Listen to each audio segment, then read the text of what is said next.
في نهاية 2017 وبداية 2018 بنحب نبعت رسالة كجماهير نادي الزمالك لأعضاء الجمعية العمومية، أعضاء نادي الزمالك، بنقول لهم شكرا ليكم، احنا بسببكم بقى شعارنا السنين اللي جاية والفترة اللي جاية يا رب صبرني.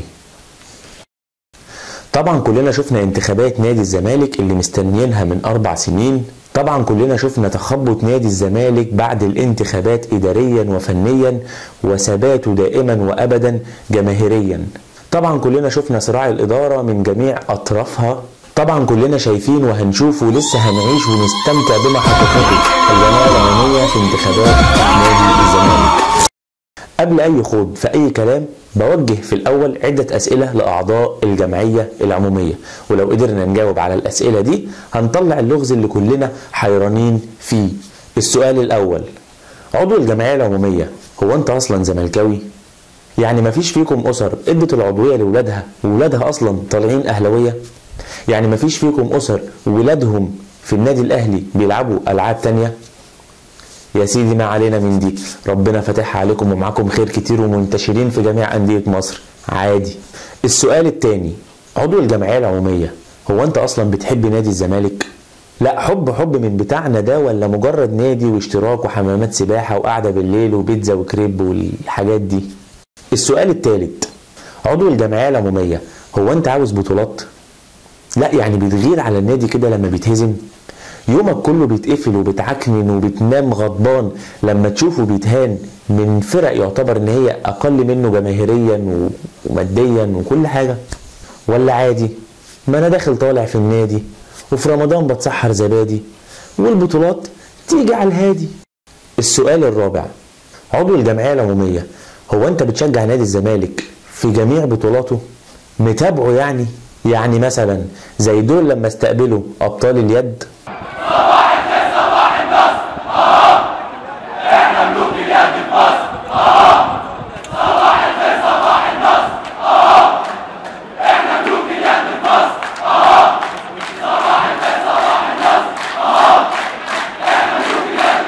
ولا زي دول اللي بيلفوا معاهم افريقيا؟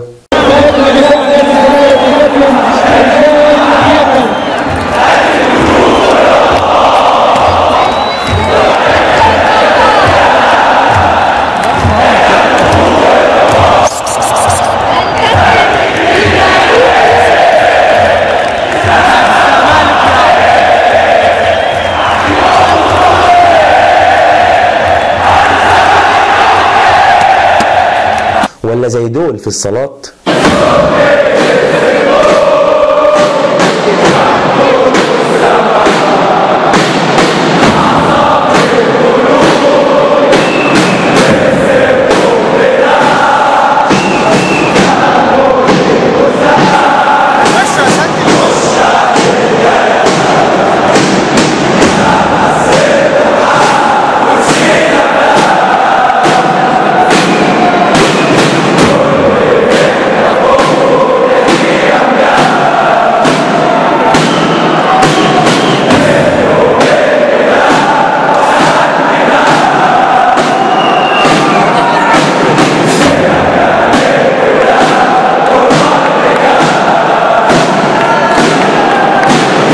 طيب هو انا ليه بسألك كل الاسئلة دي دلوقتي؟ في ايه؟ انت داخل عليا سخن ليه؟ انا اقول لك في ايه؟ تعالى معايا. بص يا سيدي، كان عندنا انتخابات كده مستنيينها من 4 سنين على رئاسة نادي الزمالك، وحضرتك بس اللي ليه حق الانتخاب عن كل اللي وريتهم لك دول. تخيل.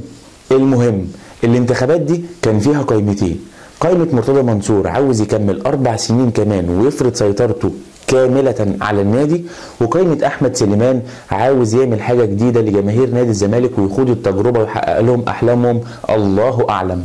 انت بقى حضرتك مشكورا انتخبت ازاي وعملت ايه واظهرت لنا حبك وانتمائك وكل اللي احنا قلنا عليه ده للنادي ازاي، بدل ما تنتخب كل واحد بالقائمة بتاعته مستقلة وكل واحد معاه الفريق بتاعه علشان يقدر يشتغل ويطلع احسن حاجة عنده للنادي، ايا كان مين بقى انهي قائمة. شوف انت وحضرتك ونظرتك. انت بقى مشكورا عملت ايه؟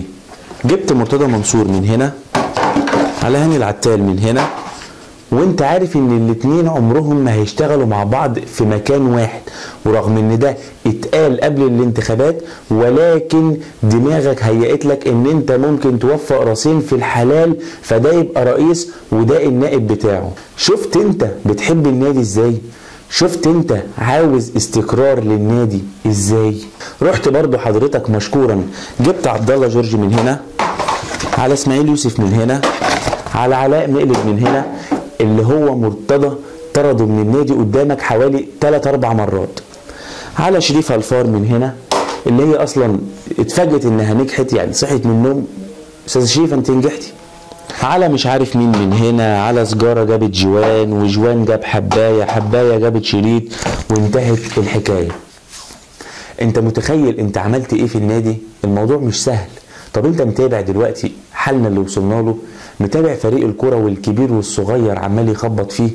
متابع جماهير الزمالك وهي بتحرق دمها كل يوم بسبب اللي بيحصل في نادي الزمالك؟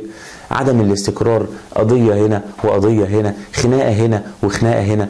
اكتر نادي في الاعلام، اكتر نادي في الميديا، اكتر نادي عليه شو في مصر كلها هو نادي الزمالك. ليه؟ بسبب عدم الاستقرار. جه منين؟ بسبب اختياراتكم في انتخابات نادي الزمالك. 4 سنين كمان كفايه ان احنا استحملنا 4 سنين فاتوا، جيتوا على ال4 سنين اللي جايين ومش بنفس القايمه، لا ده انتوا عكتوها في بعض وعملتوها خلطبيطه بالقشطه. اهم حاجه تكونوا مبسوطين، اهم حاجه توتي وموتي يروحوا النادي في امان، اهم حاجه طنط سوسن وطنط منال يكونوا قاعدين على البسين مرتاحين، اهم حاجه عمو هيثم وعمو هاني يكونوا بياكلوا كريب وبيتزا كل يوم في النادي، والجماهير اللي بتشجع من بره اللي دمها بيتحرق وبتتعكنن وبتنام كل يوم من كده عادي مفيش مشكله. شكرا مني ومن جماهير نادي الزمالك لاعضاء الجمعيه العموميه على اللي عملتوه معانا ال4 سنين اللي فاتوا وال4 سنين اللي جايين. يا اخي بقى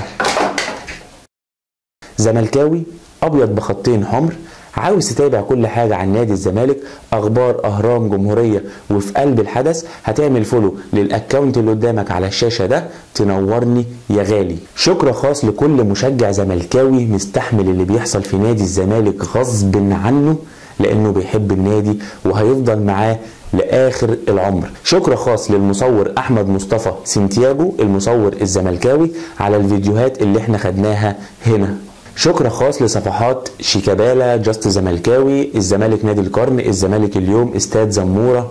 شكرا نادي الزمالك لان احنا بننتمي ليك.